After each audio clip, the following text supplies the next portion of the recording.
Mike Defensor, binatikos ang desisyon ng Kamara na muling suspindihin si Congressman Kiko Barzaga.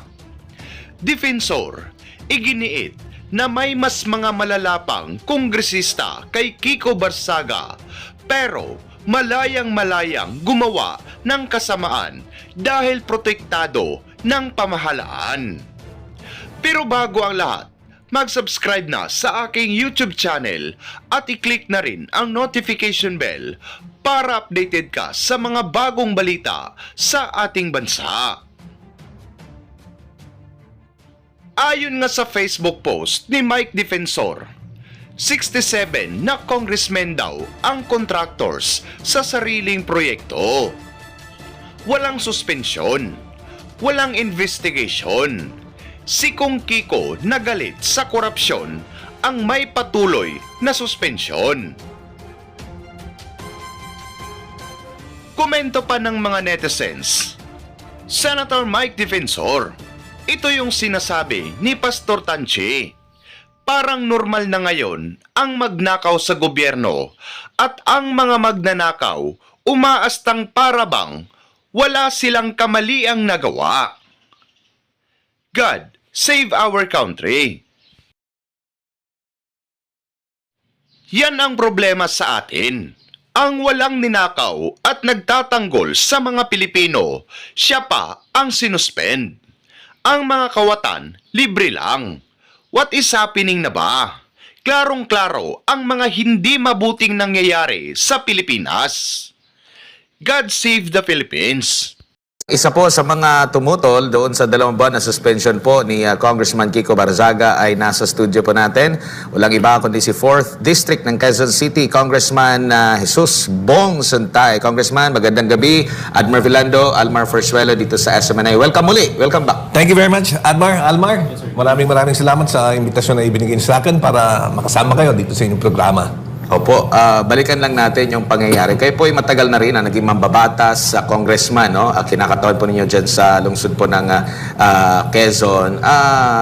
Kamusta po itong ganitong klase po ng sitwasyon? Siguro sa mga nakalipas na mga congresses ay walang ganito ba? Dahil hindi pa uso yung internet noon. Ngayon kasi parang nauuso na yung internet, mas napapadaling maipakalat yung mga saloobin.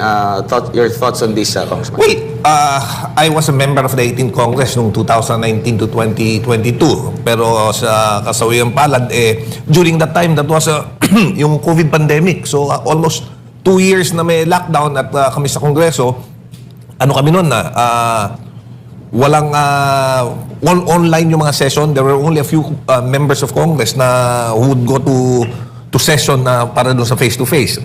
Isa tayo doon. So, bagamat during that time, malaya naman lahat na nakakapagsalita ng kanilang mga saloloobin, because that's part of your responsibility as a member of Congress. In fact, ang mga tao elects you to become their voice in Congress. And kaya nga para sa akin, napaka-importanting mapangalagaan yan. Isa yan sa fundamental right ng tao, protected under the Bill of Rights sa ating konstitusyon. Opo. So kayo naniniwala na yung kanyang mga opinyon na saloobin na hindi lang dyan po sa plenaryo, nababanggit sa social media rin, ito'y boses din ng kanyang mga constituents. Kumbaga, dahil siya ay personalidad, dahil siya ay kinatawan, congressman, mas napaparinig sa pangkalahatan ang boses ng tao bayan. Well, Admar, totoo yun eh. Whatever he has echoed, I believe, as I mentioned, he echoed it because siguro yun yung general sentiments ng constituency niya o nung mga ating mga kababayan Pilipino. And siguro, ang hindi lang siguro nagustuhan ng mga ibang mga kasapi ng kapulungan, ng mababang kapulungan, is that the manner that he has expressed his opinion. Pero kung makikita mo si Congressman Barzaga belongs to the Gen Z. Ganun, I think mostly ganun talaga yung the way they express themselves. Opo. Diyan po sa Kongreso, sa Kamara po, Congressman, pag may mga ganito bang mga usapin, pwede bang hamunin ko siya sa debate na lang dyan sa plenaryo? Pwede ko ba siyang i-call out at magdebate doon na lang para at least maipahayag yung side ng Kamara maipahayag din kung ano ba yung tinutungtungan itong si Congressman Kiko Barzaga at doon maglatagan na lang ng kanilang mga punto dahil malimit naman nating naririnig dyan ang mga debate?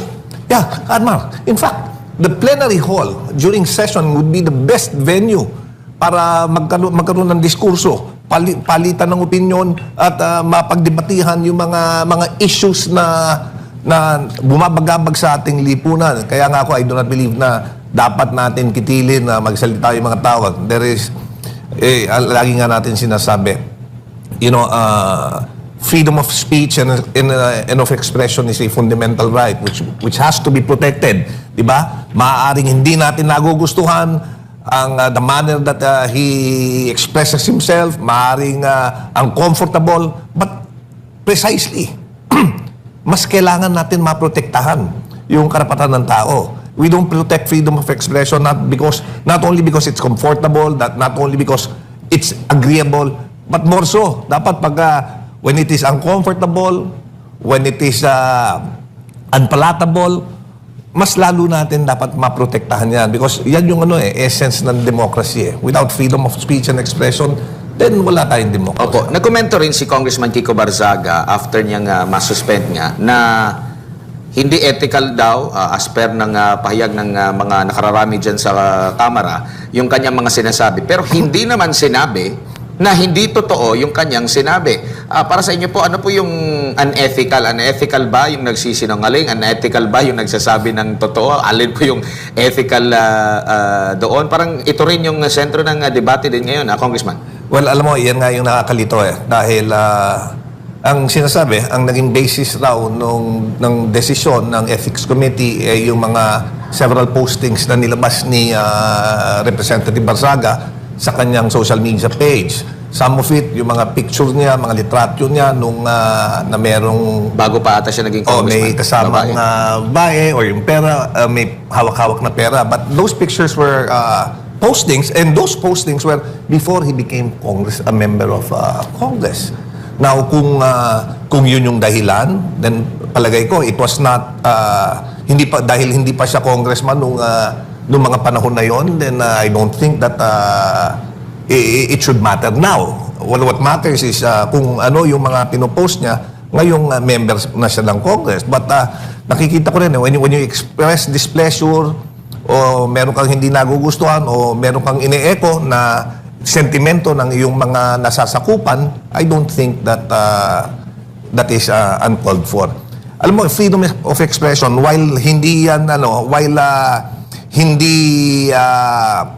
hindi absolute, meron tayong it is still protected unless may test yan yung freedom of speech and expression yung test niyan, yung parang clear and present danger. Yung sinasabi mo ba, would it incite people to take action, a negative action? Then that would be the time to stop it. Pero kung hindi naman, then I think dapat malaya natin hayaan, lalong-lalo na mga miyembro ng Kongreso to be able to express themselves. Because yung gobyerno natin, gaganda lang ang pagpapatakbo niyan kung hindi lang ang positibo ang nilalabas, pati yung negatibo. Kasi once we admit na may mga problema, then magagawa natin ng solusyon. Pero kung ayaw nating harapin na may problema, paano tayo makakagawa ng solusyon? Opo, isa rin din sa mga lumalabas na istorya po, Congressman, napansin din na, di ko alam kung sa bihirang pagkakataon ba, marami po yung present during that time. So, kumbaga, ibig sabihin ba nito, priority ng Kamara itong issue na ito, and at the same time, meron pa doong issue na ang last na nagkaroon ng maraming attendance ang mga kongresista dyan is yung pag-aproba ninyo sa budget. Pero naalala ko rin na meron din pinost sa social media si Congressman Kiko Barzaga na pinapakita niya yung gallery na bakanting-bakante during sa mga budget deliberation. Kaya ang sabi ng na-conclude ng mga, kung magbabasa ka sa mga komento, bakit nila ginawang priority ito pero during sa mga dapat trabaho nila, bakante yung gallery? Well, hindi naman all the time na walang tao doon sa ating session. But totoo, minsan hindi ganun karami. And nung naturang Lunes na yon, totoo rin naman na maraming pumasok. Because, in order to sanction or penalize a House member, kailangan mo ng 2/3 vote ng mga miyembro ng mababang kapulungan. Kaya siguro ang ginawa ng mga iba't ibang partido sa mababang kapulungan tinawagan yung kanilang miyembro to become present so that they could cast their vote. Opo. Nakikita niyo po bang minadali din yung proseso? Kasi meron ding kwento na yung committee report ay lumabas lang hapon ng Lunes. So, kumbaga walang time na mabasahin talaga yung lahat ng mga laman doon sa report. Well, I must admit, I felt the same way na mabilis.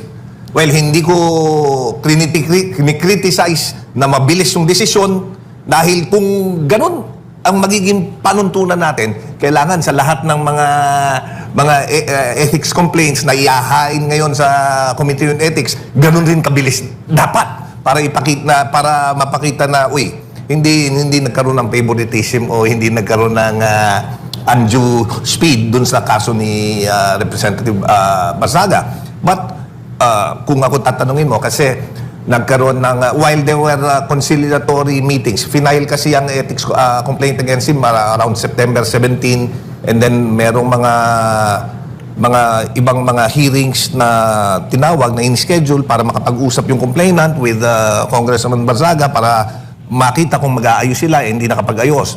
Then, after nung September 17 filing at saka yung mga conciliatory hearings, nag-schedule naman ng adjudicatory hearing na. Lunes yon. Pero nung Lunes na yon, dato sa 2 Mondays ago, nag-attend nga ako noon si Congressman Barzaga was not present. May sulat siya asking to be excused dahil yung abogado raw niya was sick and he could not attend. So yung mga ibang miyembro ang gusto nga i-consider na winave niya yung kanyang karapatan to be able to cross-examine the witnesses presented against him. I manifested my opposition dahil sabi ko, tinanong ko kasi kung ilang beses na siyang naging absent. Ang sabi sa akin unang pagkakataon pa lang siyang hindi pumasok. So sabi ko, I believe that we should follow procedural due process. Bigyan natin siya ng pagkakataon na ma-cross-examine yung mga witnesses which are being presented against him para naman ma-question rin niya. Pagkatapos nun, dun come up with a decision. So eventually, yung members naman ng committee decided na sige, pagbigyan siya. Lunes yon, they called for another hearing which was Wednesday. So nung Wednesday, biglang nagkaroon ng hearing. Tapos nagulat na lang rin ako nung Monday, meron ng desisyon. So kung tatanungin mo, mabilis ba? Mabilis. Kung tatanungin mo, anong implikasyon nito? Ang implikasyon nito, magiging negatibo yan kung sa kaso lang ni Congressman Barzaga, ganyan kabilis. Pero kung mula ngayon, hanggang sa mga susunod na mga may magpa-file ng ethics complaint, ganyan din kabilis yung desisyon, then maganda yan. Dahil ibig sabihin yan, mabilis nang kumilos ang ating kapulungan. Bago lang si Partner Almar, marami bang nakapending doon sa komite ng ethics? You know, hindi ko alam kung ilan ang nakapag-file ng ethics complaint. Si Congressman Leviste, meron siyang mga sinasite about yung kay Congressman Gadjola na complaint na dapat ito imbestigahan. Hindi ko naman alam kung nag-file naman din siya ng complaint para maimbestigahan ng ethics committee. So, with regards to kung ilan ang naka-file, I don't know. I will have to ask the chairperson of the